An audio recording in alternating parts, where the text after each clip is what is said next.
गोंदिया के अलग अलग बुद्ध विहारों के प्रतिनिधि, उनकी कार्यकारिणी और आप सभी जो आकर यहाँ पे इस कार्यक्रम की शोभा बढ़ाएं और हम सब लोगों को सुनने के लिए इतने आतुरता से बैठे हुए हैं, उनका सबसे पहले तो मैं धन्यवाद देना चाहूँगी। ऑर्गेनाइजर्स जिन्होंने मुझे इनवाइट किया, स्पेशली सविता मैडम, उनका मैं थैंक यू बोलना चाहूँगी। समय की नज़ाकत को देखते हुए बहुत ज़्यादा टाइम नहीं लेती हूँ। मुझे ऐसा लगता है कि यदि हमें सावित्रीबाई फुले, सावित्री माई फुले, सावित्री आई फुले, हम अपने अपने शब्द जिस प्रकार भी कहना चाहे, सबसे इम्पोर्टेंट होता है कि उनके विचारों को पढ़ना और उसे आत्मसात करना। तो उनके अनेक विचार है, कई जगह आपको मिल जाएंगे, मैं उनमें से एक दो बोलकर देन जो महिला सक्षमीकरण के ऊपर कुछ मैं आपको बताना चाहूँगी।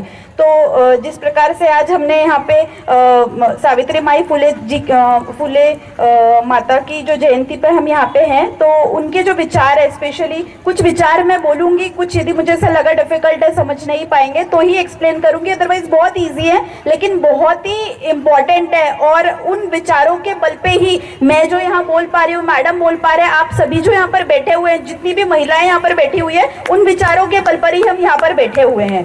तो उनके ही शब्दों में है, थोड़ा ट्रांसलेशन होता है, आगे पीछे हो सकता है, बट आप भावनाएं समझिए। गरीबों और जरूरतमंदों के लिए हितकारी और कल्याणकारी कार्य शुरू किए हैं। मैं अपने हिस्से की जिम्मेदारी भी निभाना चाहती हूँ। मैं आपको विश्वास दिलाती हूँ कि मैं आपकी हमेशा मदद करूंगी। मैं आकामना करती हूँ कि ईश्वरीय कार्य अधिक लोगों की मदद करेंगे। दूसरा कोट उनके द्वारा जो लिखे हुए शब्द है सावित्री माई द्वारा, उसका है सेकेंड इज, उसका नाम है अज्ञान, उसे धर दबोचो, मजबूत पकड़कर पीटो और इसे जीवन से भगा दो। मतलब वो इस कोट के माध्यम से ये बताना चाह रहे हैं कि जो अज्ञान आपके जीवन में, किसी भी प्रकार का अज्ञान रहने मत दीजिए। आप सभी को बहुत ज़्यादा हिस्टोरिकली मैं नहीं जाना चाहूँगी, क्योंकि हम सभी काफ़ी ओकेजन्स पे पूरा हिस्ट्री हम जानते हैं, कौन सा सन, कौन सा क्या, ये सारी चीज़ें हम जानते हैं, क्या हुआ, कैसे हुआ।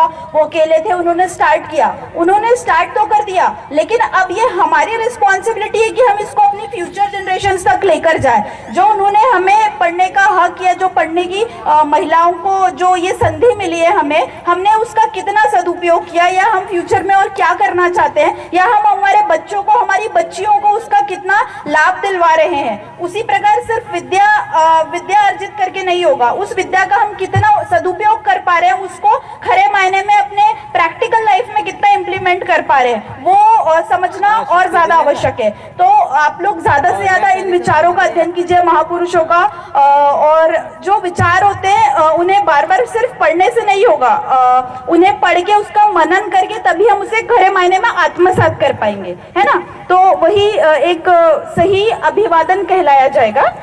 देन नेक्स्ट कम्स महिला सक्षमीकरण। ये टॉपिक पे मुझे बोलने के लिए कहा गया है। जिस प्रकार से महिला संगठन एवं जो सभी बुद्ध विहारों के प्रतिनिधि यहाँ पर आए हुए हैं पूरे गोंदिया जिले, गोंदिया से, ये देख के मुझे बहुत अच्छा लग रहा है। और आजकल एक चीज मैंने नोटिस की कि पहले जो प्रोग्राम्स होते थे, स्वागत होता था, सत्कार होता था, देन भाषण होते थे, देन प्रोग्राम ऑलमोस्ट हम कुछ सांस्कृतिक कार्यक्रमों के साथ खत्म हो जाते थे। बट आजकल मैं काफी सारे प्रोग्राम्स में जाती हूँ, बट एक चीज मुझे नोटिस मैं कर रही हूँ, एक बहुत अच्छी चीज लग रही है। जिस प्रकार से आप सभी देख सकते हैं, महिलाओं द्वारा, बचत गठों द्वारा जो अपने हाथों से बनाई हुई चीजें रखकर हम उन्हें प्रोत्साहन दे रहे हैं। मतलब हम जो शाब्दिक अर्थ में स्टेज पे जो हम बड़ी बड़ी बातें करते हैं, या जो हम पढ़ते हैं, या जो चीजें हम कहते हैं कि हमें करनी है, वो हम एक्चुअली स्टार्ट कर दिए हैं। ये स्टार्ट है, 3 स्टॉल लगे, इसको 50 और 100 तक लेके जाना, ये स्टार्ट है।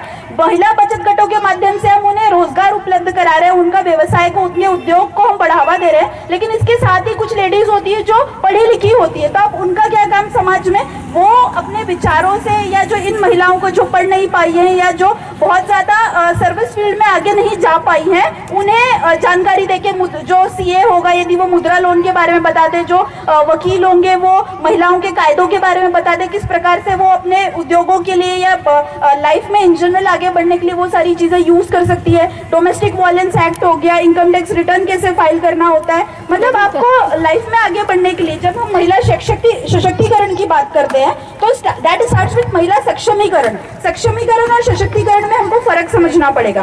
एक्चुअली सक्षमीकरण मीन्स होता है आपको अलग अलग स्किल से, अलग अलग कौशलों में एक्सपर्ट बनाना, एक्सपर्टीज आपको दिलवाना, किसी भी माध्यम से। आप लोग इस ग्रुप के माध्यम से दिलवाएं, या वो खुद ऑनलाइन